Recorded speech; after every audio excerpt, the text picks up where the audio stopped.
hers was just baggage. She checked her phone to ring Gerard, but there was no signal. The bus chuffed and coughed up another endless hill into nothingness.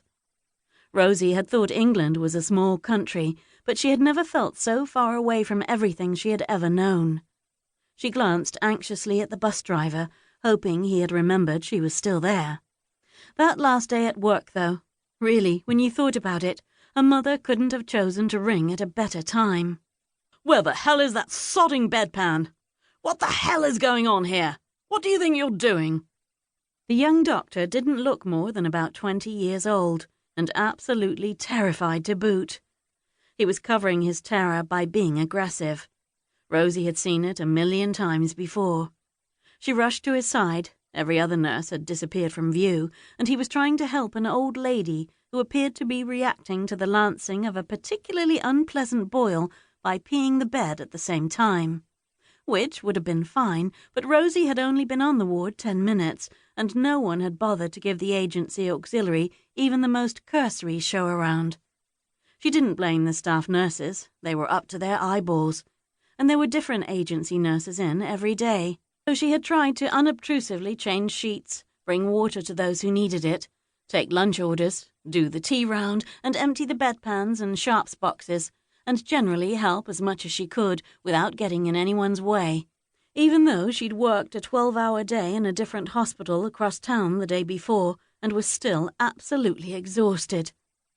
She was always too terrified that the agency would take her off their roster that she never turned any job down.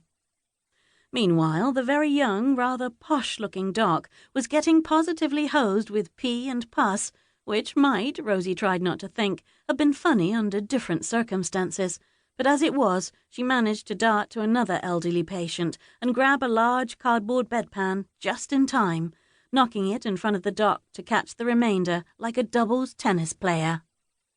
"God," said the doctor rudely. The old woman, in pain and upset, started to cry. Rosie knew the young doctor's type. Straight out of medical school, he had barely met a real patient before.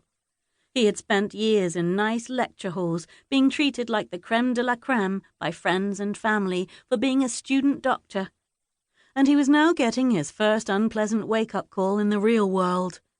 That most medicine was looking after the old and the poor, and very, very little was performing dramatic, life-saving operations on fashion models.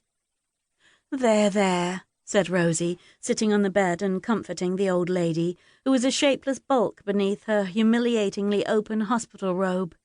It was a mixed ward, and the young doc hadn't even pulled the curtains properly. Rosie did so now. As she did, she heard the shrill tones of someone who she could identify even at this difference as the head nurse. "Where's that bloody agency nurse? They turn up, hide out drinking coffee all day, and make twice the wage of everyone else." "I'm here," said Rosie, poking her head out. "I'll be right with you."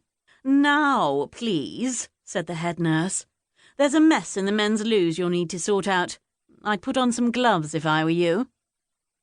It had been a long, long, long day, not helped by getting home 3 hours after Gerard, to find that, nonetheless, the breakfast dishes were still on the table, next to the huge pile of mail, and he barely turned around from grunting with a mouthful of pepperoni pizza and Grand Theft Auto. Their little flat needed a window open, and, Rosie thought with a sigh, probably the sheets changed. Frankly, the chances of her changing another pair of sheets today were very, very small. So dark, Rosie thought, trying to make out shapes behind the streaky glass of the bus window. It never really got that dark in East London where she'd grown up. The street lights and the cars and the hum of the noise of the traffic and the people and the police helicopter. Then, when Mum had left for Australia, she'd moved to St. Mary's, the hospital in Paddington, where you were never far away from sirens and people shouting and thronged streets. She thrived on living in the city, had always adored London, its shiny side and the dark side she stitched up on a regular basis coming in through emergency or post-surgery. She'd even liked the shabby nurses' lodgings she'd lived in, although buying her own place with Gerard had been, well, it was grown-up, she supposed.